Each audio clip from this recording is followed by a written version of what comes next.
Good morning, folks, and welcome back to the channel. So sorry I missed you all yesterday. I am a little bit under the weather. I sounded like a horse trying to spit into a microphone every time I tried to record, but a little bit of honey, nice cup of coffee, and here we are with another video. So before we do get any further into this, consider dropping a sub, consider dropping a like, consider dropping a comment. Those three things are really what helps us out here. And honestly, it takes but a minute to do those three things. You can do them whilst you're watching the video, which is normally about 8 minutes long. Crypto bubbles, a little bit up, a little bit down. There is sort of this atmosphere building, I think, where people are like, is this a trap? Is this the real thing? Is this a pre-run? What is going on? And realistically, I think a lot of people are waiting for these ETFs to come forward, all to do with BTC. We really should do a video on the channel just covering it for our current community here. I'm sure we will in the future. But as I was saying, crypto bubbles is a little bit mixed, but other than that, everything's still holding in a position. Well, not everything, but a majority of stuff is holding in position. It seems like ETH assets are suffering quite a lot during this time and not really moving as much as they should be. So there are a few things that I wanted to clear up in my video this morning and kind of set the record straight and really nail this down. There are no shortages of developers in the cosmos or on this chain.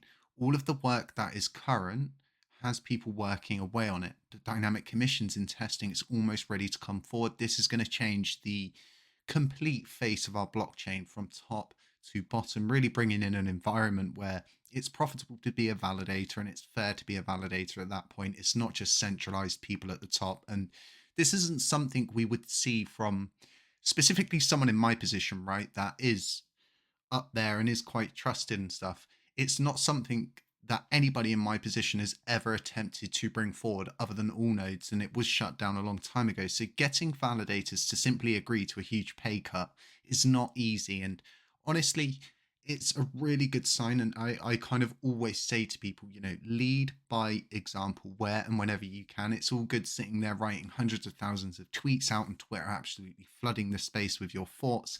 Instead, you've got to really prove, you've got to really put proof in the pudding at this point and put things forward to bring results. And the United Vision's being played out. So I think what is going to happen is the usual suspects that are always trying to take over the chain are once again, they're going to put a Trojan horse in place and they're going to offer everything and it's going to look like the best thing in the world. And once again, they're going to target people like myself. They're going to target anybody who's working away on the blockchain.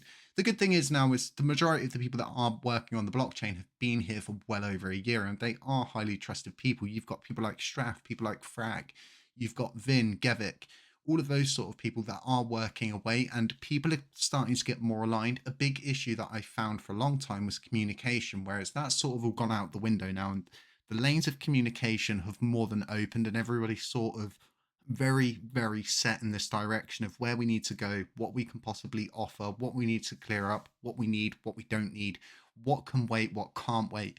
And instead, we're not floundering about. We're not bickering on Twitter. Instead, we're having private conversations. We're really getting to the point of this, having a call and moving forward. And it's at this point now where patience is going to be everything for everybody. Like I said, the dynamic commission's coming. The tax rework is coming. The paid per job is coming. And these are all things that 100% change the face of this blockchain. And it ushers in an environment where you start to trust all of these people more and more because they've proved that they can be trusted. And that's what it's all about. We've had many come, we've had many go.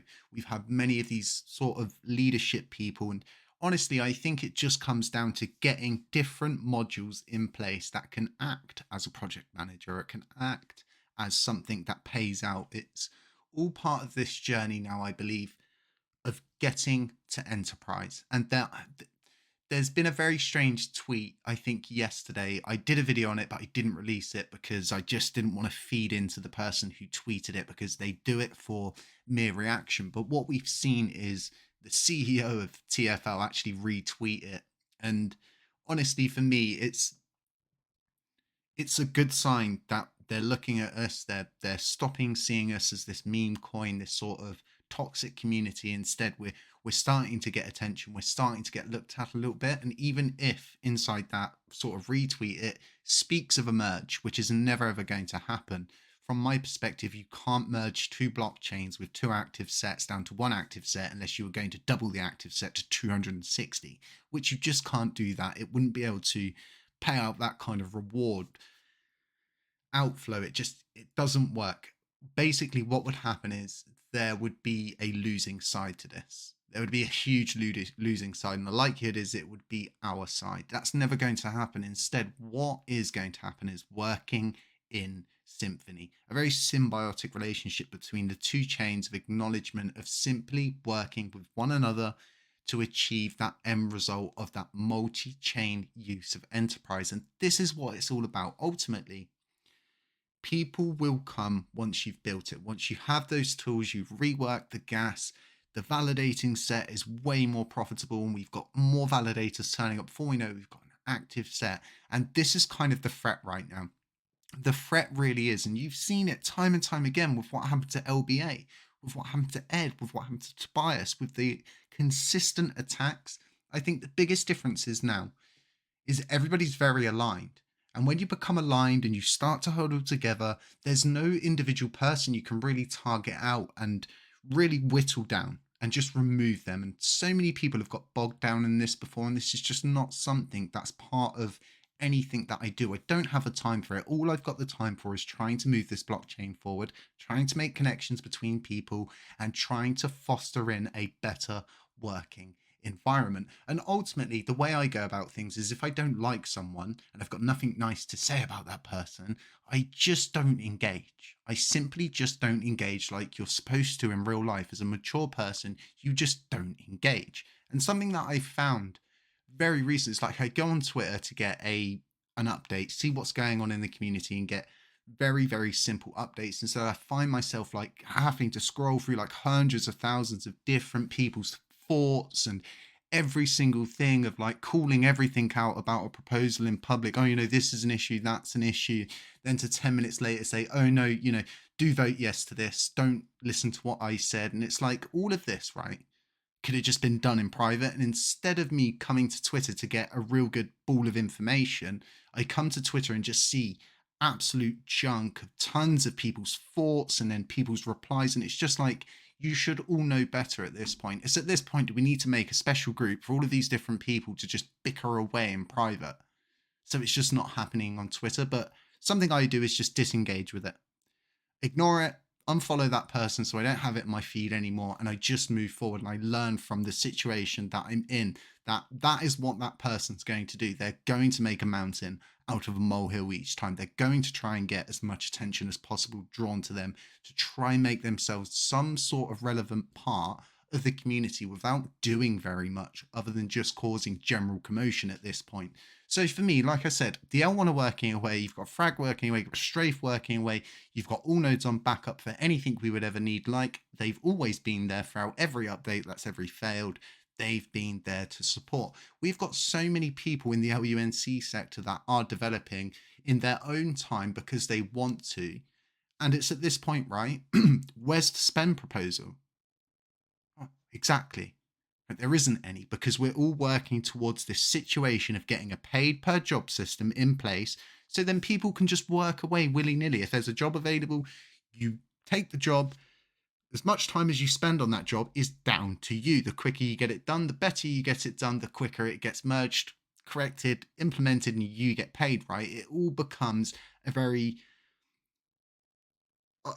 I'd like to say like the reverse of a self-serving relationship, because honestly, you're not relying on someone's goodwill or someone's gesture or the trust me bro thing. It all just sort of goes out the window. And this is why I think it's such a big threat and why all of these bad actors really going to pile together and they're going to try as best as they can to prevent us moving forward any further. They're going to try and make you feel like there's no developers, like there's nothing happening, and all of these different people are bad for the chain. And it's funny to say the least that it's still happening and it's still active. And after all of the people that they have removed prior to all of this, that they're still doing it. And certain people will be like, we should give them a chance. Absolutely freaking not.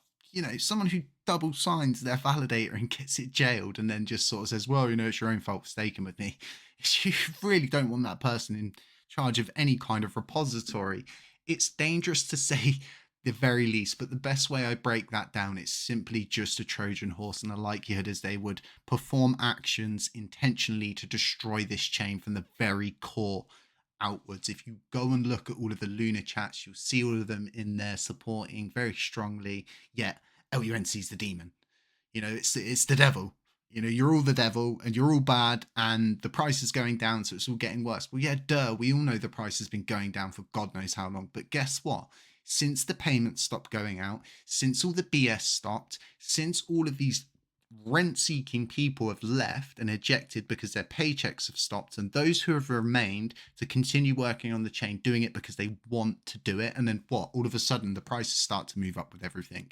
Because I can tell you now, I can simply show you Loom, which is something I'm looking into at the moment. I've actually been dollar cost averaging into this just because I like to play around with things at these points here, right? And it's not moved. Throughout this whole time, it's not moved. Yet if we look at something like LUNC, we've got such a huge, strong move here. And we're holding it, we're maintaining it, we're staying with the majority of the market. And these are all the signs that the correct things are happening. And something I've always found is the more flack you get from these bad people, the more you know you're on the right path. Folks, stay safe, stay humble, share this to people, let people know that LUNC is moving forward and it is united in its one main cause, and that is to restore this blockchain. And I'll catch you in the next one.